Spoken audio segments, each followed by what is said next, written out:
Okay, so the first question, it would be awesome to get some insight on the struggles along the way on how to improve. How can one grow his channel on YouTube? Number one advice for someone starting out with no following. There's ways to do it, and I think all of the best ways to do it, the best followers to have, is you wanna get to that moment way later. And the only way you do that is, I realized that because I don't have no time to get involved with people who don't see the plan, they drive it. Only building vision with their eyelids. Got too much to lose to bring in bodies. Tiny minds and people with potential. See the goals and make it happen. Been so numb to dreamers, it's been time to wake up. Gotta remind them in every second. Okay, had to move cities and let them go. I don't need much, I just need them more. Too many sleeping, but wanna push. Made me a bad, need 100 more. We recently hit 1,000 subscribers on this channel, like literally like a week ago. So first of all, thank you for everybody who subscribed to this channel. If you're new to the channel, I make content all about content creation and entrepreneurship. So everything that entails, you know, how to create content, how to make money from the content you create, and how to deal with everything that comes with this kind of ambition and path that you want to chase. That being said, when I was at about 970 subscribers, I put out a post and I asked, you know, do you guys have any questions for me? Because I wanted to do a subscriber Q&A kind of a video, and you guys did have questions, and so I wanted to answer those here. I got a lot of questions around the same topic, and I'll read them here in a second, but they were all basically around how to do what I did, which is how to get to 1,000 subscribers, how to reach any level of success with content creation. So I'm gonna go through each specific question and answer it in my best ability. But before we do that, I just wanna say that, you know, the purpose of this channel is not for you guys to look at me and be like, whoa, this guy's crushing it, I feel bad. It's to encourage and empower you guys to do the same thing. I'm in no way, shape, or form there yet. I'm growing, I'm learning too, and I'm using this channel as a form of showing you guys what I learn and grow with every day. Okay, so the first question is by Brian Rollison. And he says, hey bro, I appreciate the content. I'm changing my life around from a bad lifestyle and have started doing content creation and editing. I'm using DaVinci for editing, and sometimes I get overwhelmed with it all, mostly since I'm so new to this. But it would be awesome to get some insight on the struggles along the way on how to improve from those. First of all, Brian, congrats on your lifestyle change. It's so awesome that whatever your past was, you know, we get to restart every day. And if you're somebody who's struggling with cycles or patterns that you wish you could break out of, use Brian as a form of inspiration that you can do it too. Because today is a new day and the past is the past. So awesome, good on you, Brian. I'm proud of you, this is so sick. Now, in terms of getting started with content creation and editing, you know, there are a lot of struggles, there are a lot of things you have to learn and you have to improve on. I was 12 when I really started messing around with video and editing and all of these things, but I was around 15 when I started taking it seriously. I got my first commercial client at 16 years old. I made a commercial for DHL, and I actually didn't have any business stuff set up, so they paid me like $600 for the commercial in Amazon gift cards, which for me was super sick because, you know, at 16, like that's crazy. But all that to say, whenever I was learning, you know, I was young. You know, when you pick something up young, it's a lot easier than when you're picking it up later, but I do think that some things still apply. And the number one thing as you try to learn any new craft, but especially in content creation and editing, which can be a very tumultuous task and it can, you know, take a lot of time, is doing something that I call building your frustration tolerance. I have a whole article on my newsletter Substack page. If you haven't subscribed to that, do that now. But you can go check that one out. I'm gonna link it in the description. But learning a skill, a hard skill like editing, requires a high frustration tolerance. And the way I describe it is that when we're learning anything, our goal is not to become the best editor right now. Our goal is to be incrementally better over time. And the best way to learn more is to stop being so frustrated so quickly, okay? AKA, you gotta fix your impatience, which is very hard in today's age where, you know, we're TikTok and scrolling, instant gratification. I tell people you have to build your frustration tolerance, AKA spend more time in the heat of the annoyance of learning the thing. Like that second when you're just like, oh, I'm fed up, I can't figure this out, and you close the laptop and walk away. You wanna get to that moment way later. And the only way you do that is through practice. My goal is for you as somebody who's trying to learn effects or trying to learn basic editing or trying to do more. I encourage you to do more, create more things, you know, practice more, go out and film videos even if you're not getting paid. Do everything you can do to learn. And as you learn, like, you have to learn to sit in that pain of frustration. When you can't figure something out, stay sitting. Open up a new tab and Google that thing instead of just getting up and getting frustrated. Build that frustration tolerance. And I don't have the article in front of my hand, but that article that I wrote, that blog that I wrote is like perfectly written out. I wrote it years ago, so I can't recall it, but go over there, read it. And I think that, understanding that is the basis for understanding everything else. When you're starting from scratch with anything, which I've done many a times in my life, starting from zero, starting from scratch. So if that's somebody like you and you're starting from scratch with content creation and editing, you just gotta build the patience, and you gotta learn to just stay in your desk and keep your head down and keep learning and keep growing. And it's gonna take hours, it's gonna take days, it's gonna take telling your friends I can't go out tonight, it's gonna take telling that girlfriend, hey, I need time to like focus, doing all of these things so you can actually grow and get better. But it's all surrounded around patience. If you have any more questions about like the intricacies or specific things, let me know in the comments. Also, before we get to the next question, I have set up a one-on-one call place for you guys. If you guys want to spend an hour with me and talking, and you can literally ask me anything and I'll answer it to the best of my ability. I'll have that link in the description too. It's basically called Talk to Tags or Talk with Tags. I don't remember what I called it, but you can schedule a call with me, spend an hour together. You guys sign up for the time, then I'll email you right away as soon as you sign up. I'll email you, yo, what exactly do you want to use this time for? You let me know, and then before we start our class, I'll have something kind of outlined, so it's not just us yapping for an hour, you know what I'm saying? But I do think it's a really cool resource. I love working with people and talking to people individually. That's why I did this. I love consulting, and I love teaching, and I love helping other people get to where they want to be. So if you are somebody like that who wants like one-on-one time to really learn, I think it's a really valuable resource for you to use. And for me, honestly, I love teaching. So comment number 2, it was by Diary of a Cameraman, which by the way is a sick YouTube channel name. It says, thanks so much, sir, for the amazing content you post on this channel. Please, how can one grow his channel on YouTube? I need tips. My YouTube journey has been very interesting in the fact that when I started the channel, I had one avenue I was going down, and I've changed it a couple times. And in the last 6 months, where I've actually doubled down on this niche, on talking to you guys and being specific, I've seen a lot of growth. So that'd be the first tip. If you're struggling to grow on YouTube, and I think this is the same across all social media, if you're struggling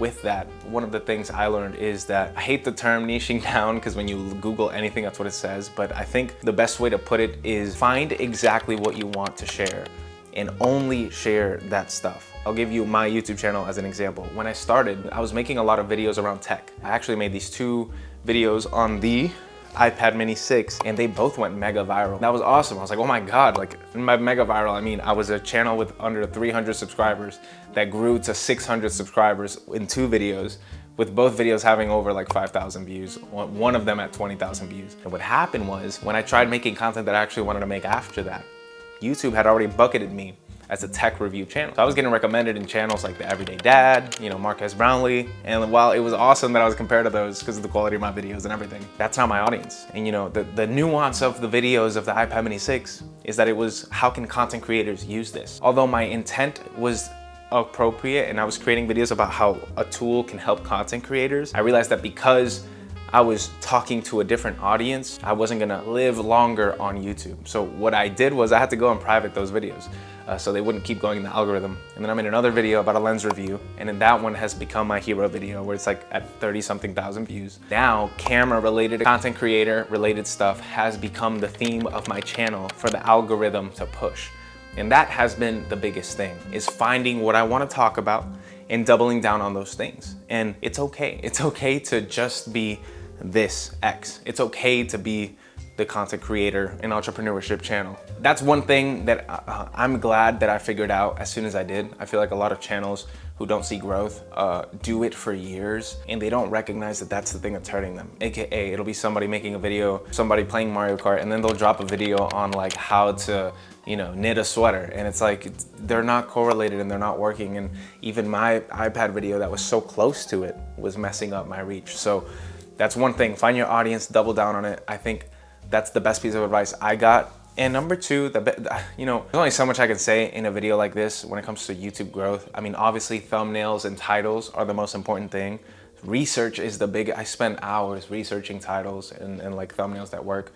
But there are actually, and this is probably the best piece of advice you're ever gonna get from a channel that doesn't dedicate themselves to YouTube growth, it's subscribe to channels that are dedicated to YouTube growth. You're gonna see a couple names on the screen right now. These are people that have helped me understand YouTube a lot more. They post super frequently.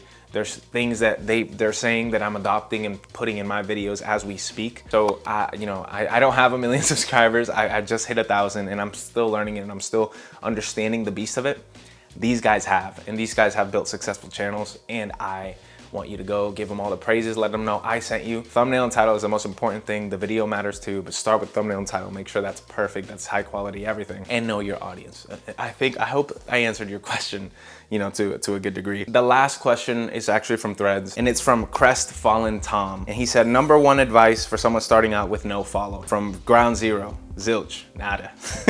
Hashtag started from the bottom. Tom, thank you for the funny comment. If you have 0 followers, piece of advice I would tell you is the exact same as before. Find your audience. What do you want to post about, and stick to it. You know, it might take some testing. It might take you figuring out what you really like to post about. But let's say you're in the space that this channel is for, right? For content creators, right? I don't have a huge following, but for someone trying to get from 0 to 1,000 like this, to just start posting and keep posting. Like I said, my journey on YouTube is similar to my journey on Instagram. I've changed up my niche on Instagram so many times about, you know, I had a podcast at once. And so for like 6 months, like every post was clips from that podcast.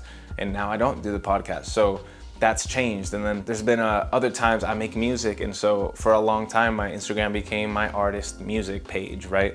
And so it was all clips about like songs and stuff like that. Now I'm doing YouTube and doubling down on it because I'm seeing the most success out of it. And so now my Instagram is all about that. If you're trying to build your following in any social media, I don't want to give you any like tips on growth, because again, there's channels created for that, and I will just humbly pass you on to them.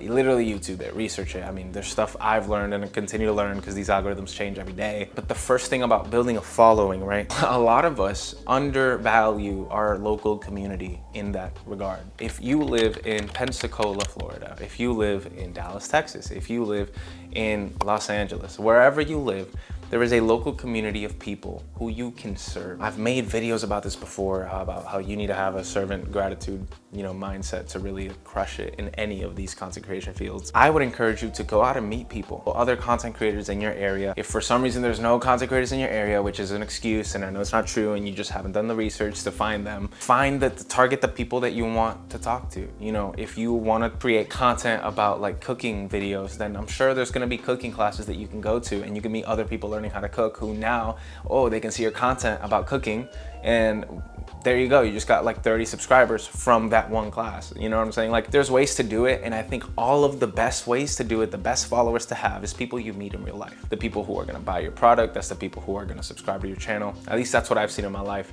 And then from then, once you've gotten to like, let's say 300 followers, 400 followers, right? Now you can start trying to play the algorithm, because at this point you've already garnered your audience. You found your niche, you found the people who listen to you, you know what they look like, what they sound like. Now you can double down on it. But if you're starting from 0, the best thing I could tell you is reach out to your local community. In Dallas, I actually started my Instagram, like taking it seriously, as a street photographer. There was this really cool Dallas street photography page called DTX Street. They also held events, right? And so when they held events, I would go to these photo meetups, and we'd take photos of the streets and like just hang out. Then I created and cultivated a crew of people who liked me as a person, who just wanted to support everything that I had to do. You know what I'm saying? So when I went from a street photographer to a podcast host to an artist to like now doing YouTube and like taking it seriously and all this stuff, like they've been there the whole time. And that's because I went out and I talked to them, and I went out and I built relationship with them, even if it was superficial and it wasn't that deep. I think something that most people on YouTube don't talk about is the importance of building real relationships with people and seeing how that's gonna flourish. Because then your one friend really thinks you're cool, and he has 10 more friends, and then he'll tell those friends about it. And then this other friend, yeah, that's the main thing, the number one advice. I would say reach out to your local community first. You know, don't try to get the millions of followers first, because that's just not how it works. You know what I'm saying? Like, start with the people around you, and then you're gonna see how more people surround you. Also, this is like my little brother's room. I'm in Texas. We're here for a wedding that my fiance and I are shooting.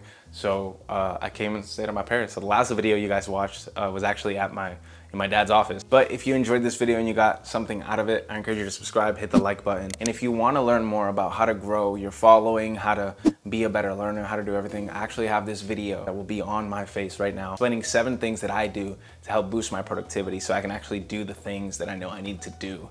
And I think it'll help you become a better content creator and everything else in between. So I hope you'll have a great day, a great week, and remember, no matter where you are, stay grateful.